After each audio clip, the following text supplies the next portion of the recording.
오늘 아까 대철 씨랑 빅미터님이 하실 때 그 로테이션으로 했었을 때 좀 정돈이 안 돼 있던 것들 딱 두 가지 정도만 이야기 드려볼까 해요. 대철 씨 같은 경우에 내가 스매싱이 약해서라던가 아니면 후위가 조금 더 좋지 않다고 생각을 해서 그러는지 습관적으로 자꾸 앞으로 오려고 하더라고요. 그게 이제 내 플레이 스타일상 파트너랑 약속이 된 플레이면 괜찮아요. 일반적이진 않더라도 그렇게 플레이하려고 노력할 수는 있어요. 그런데 어느 정도 정리를 하고 해야 돼요. 들어올 수 있는 상황이 있고 들어올 수 없는 상황이 있어요. 우리한테 효율적인 순간에 들어와 줘야 되는데 너무 막무가내 형식으로 들어오는 패턴이 발생을 하다 보면 너무 의미 없이 점수를 주는 경우가 생기거든요. 근데 아까 같은 경우가 뒤에서 내가 때리고 들어오는 경우 아니면 중간 볼에 오는 것들 앞에다가 붙였는데 이게 내가 들어와야 되는 상황이야? 아니면 하고 난 다음에 내가 뒤를 지켜야 되는 상황이야에 대한 게 좀 정확하지 않으신 것 같더라고요.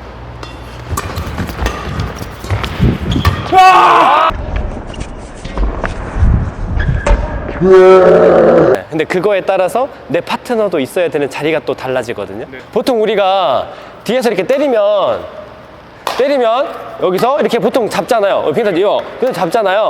근데 자, 이걸 못 잡는 경우가 생겼어. 그럼 이 볼을 대철님이 쳐야 돼요. 그럼 그 상황을 한번 해볼게요. 빅미터님은 어디에 있을 건지를 한번 보여주세요. 보통 예를 들어서 여기서 때렸어. 근데 이걸 못 잡았네? 보통 이렇게 있잖아요. 그렇죠. 이러다 보니까 이 사람이 들어오기도 애매하고 나가기도 애매한 거예요. 그렇잖아요. 그럼 우리가 약속을 했으면 이렇게 하고 넘어갔어. 바꾸기로 했어. 빅미터님이 뒤에가 더 좋으니까 내가 들어가기로 했어. 그러면 빅미터님 같은 경우에는 그 자리를 지키는 게 아니라 빠졌어야 돼요. 약속된 플레이를 하기 위해선. 보통 우리는 잡는 게 좋아요. 그치만 우리가 특화된 느낌에 내가 들어와야 된다라고 생각을 했었을 때는 우리 편이 들어오는 거 좋아한다 그러면은 내가 열어주는 거구나 일부러. 그러니까 잡아주면 더 좋아요. 근데 못 잡아, 내가 잡고 싶었는데 못 잡았어. 그럼 그럴 경우에는 우리가 바꾸는 게 더 좋다고 판단을 하잖아요. 근데 나도 앞을 지키려고 하고 있고 대철님은 내가 앞으로 들어가야 된다고 생각하니까 두 사람이 이렇게 뭉쳐 있는 거죠, 여기에.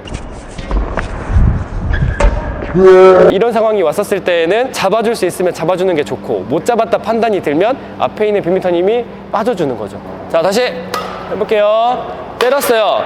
했으면 하고 그렇지. 이렇게 와야 돼요. 그러면 이렇게 안전하게 올 수가 있는 거죠, 이렇게. 그리고 이렇게 앞에서 이렇게 하게 되는 거예요. 근데 여기서 아까 그 처음에 했던 것처럼 그 자리를 계속 지키고 있게 되면 못 잡았는데도 지켜. 그럼 이제 이렇게 들어온단 말이에요. 그렇게 되면 바로 이 자리가 비기도 하고 이 사람도 내가 지금 들어가야 되는 거야 말아야 되는 거야 라고 생각을 해서 이 앞에 떨어져도 서로 못 잡아요. 서로 양보를 하려고 해서. 그래서 이거는 특화되어 있는 분들끼리 약속을 하는 플레이가 필요한 거죠. 볼을 안 치는 사람이 움직여줘야 돼, 항상. 그러니까 볼을 안 치고 있는 상황에서 움직이는 동작들이 굉장히 중요해요. 볼을 치는 사람은 어차피 볼 때문에 바쁘게 움직여야 돼요. 근데 볼을 안 치는 분들은 내가 뭘 해야 될지 몰라서든지 아니면 내게 아니라고 생각해서든지 가만히 있는 경우가 많아요. 어디에든지 간에. 그리고 볼이 출발하면 그때 막 쫓아서 가려고 한단 말이에요. 가만히 있다 보면 빈자리가 생겨요. 근데 그 빈자리를 언제든 갈 수 있는 자리를 자꾸 움직여줘야 되는 거예요. 볼을 안 치고 있는 사람들이. 근데 방금 우리가 그런 유형인 거예요. 근데 지금처럼 만약에 치고 들어왔다고 하면 매끄럽게 로테이션이 이루어지는 거잖아요. 불이 부딪히는 경우가 없이. 처음에는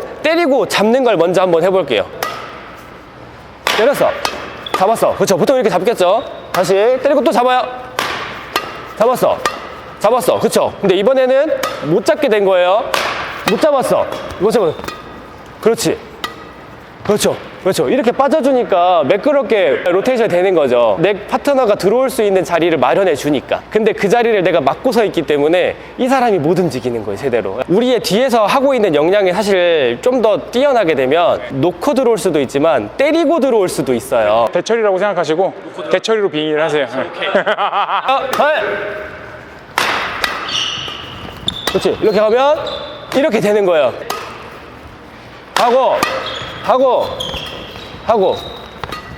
하고 이렇게 해서 네트 앞을 지키면 되는 거예요. 올라가면 파트너가 때려줄 거고 근데 상대방이 올리고 싶지 않을 거예요, 생각보다. 그러면 놓고 들어간 사람은 뭘 해야 되겠죠? 올라올 것만을 기다리는 게 아니라 마지막에 방금 주영 코치님이 어떻게 쳤죠? 푸시. 그렇지. 근데 푸시를 칠 수 있었던 이유는 앞에 볼이 올 거라고 생각하고 있었으니까. 올리지 않겠구나. 그러면 앞에 볼이 오면 내가 때려야 되겠구나 라는 생각을 하고 있으니까. 근데 보통 그 생각을 안 하면 다시 해볼게요. 생각 안 하는 거 앞에. 생각 안 하면 하고 이렇게 가만히 있는 거죠.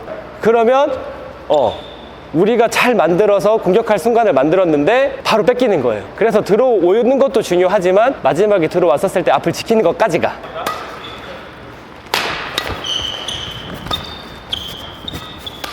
이렇게 대처럼 해보자.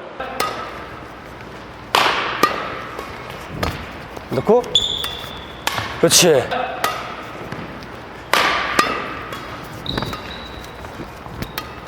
그렇지. 지금처럼 대철님이 해야 되는 게 들어와야 되는 거에서 끝나는 게 아니라 뒤에 있는 것보다 앞에 있는 게 유리하니까 앞에까지 왔어요. 근데 역시나 앞에 와서 끝나는 게 아니라 또 앞에 볼이 올 수 있다는 거죠. 그럼 그것까지 완벽하게 매듭을 확실하게 지어줘야 돼요. 오케이. 이게 1번이었고 저희가 아까 게임을 하면서 나왔던 것 중에 제가 생각이 난 것 중에 하나였고요.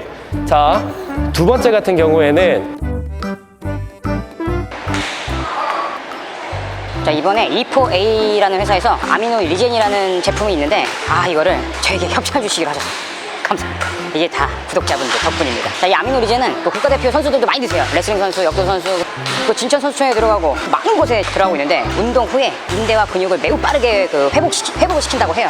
그래서 제가 요즘에 이거 먹고 있거든요. 저도 막 엘보 많이 안 왔는데 이걸로 한번 제 엘보 보강 좀 많이 해보겠습니다.